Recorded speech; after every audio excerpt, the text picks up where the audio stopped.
Eteryje laida iš ciklo skirto suaugusiųjų švietimui mokytis niekada nevėlu. Šiandien kalbame apie psichologinę pagalbą.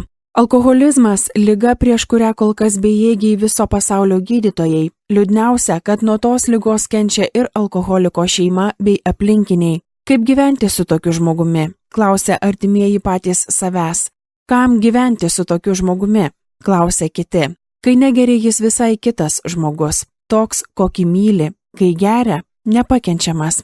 Visi namie įsitempę, laiku negrįžta namo, lauk blogiausio. Paskui atgailos, susitaikymas, šventės ir vėl duobės. Psichologas socialinių mokslų daktaras Arvydas Liepuonius. Iš tikrųjų, priklausomybės problema yra didžiulė pasaulinė problema. Įvairių priklausomybių alkoholizmas yra viena iš priklausomybės tokių ryškesnių rykščių mūsų visuomenę liečiančių. Kiek man teko kai kuriom studijom domėtis, tai vidutiniškai vienas girtuoklis aplink save psichologiškai 10 žmonių kankina.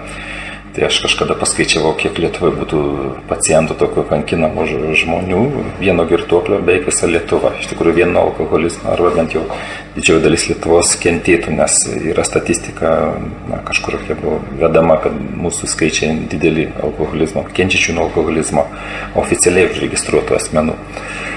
Tai iš tikrųjų problema visos visuomenės tampa, ne tik šeimos. Spontaniškai žmonės bando prisitaikyti, sveiki žmonės bando prisitaikyti prie tos aplinkos.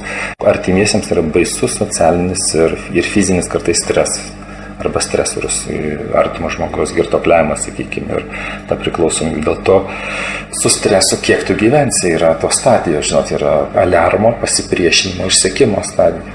Anksčiau ar vėliau ateis išsekimo stadija. Ir, sakykime, artimiesiam žmogui anksčiau ar vėliau jis irgi susirgs. Sako, sutuoktinė net neurozės dalinasi per pusę.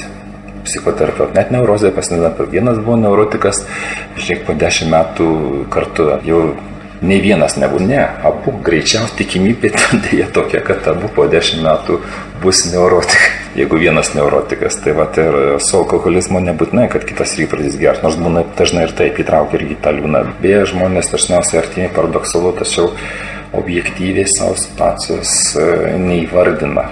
Pavyzdžiui, vyras geria, žmona neįvardina, kad tik girtuoklio žmona. Aš manyčiau, kad tas labai svarbus žmogui, vis tiek tam artimam žmogui, kuris kenčia nuo alkoholiko, įvardinti savo poziciją gan objektyviai, psichologiškai, apsibrėžti save. Šis savęs apsibrėžimas žmogų daro atsparesnį.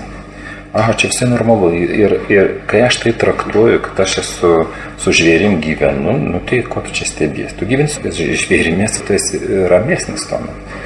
Nes apibrėži, su kuo tu gyveni. Arba traktuoji į save, arba su ligoniu gyveni, psichiniu ligoniu. Radijo laida parengta įgyvendinant ugdymo plėtotės centro projektą suaugusiųjų švietimo sistemos plėtra, suteikiant besimokantiems asmenims bendrasias kompetencijas, finansuojama Europos socialinio fondo lėšomis. Daugiau apie projektą rasite tinklalapyje www.suaugusiųjų švietimas.lt.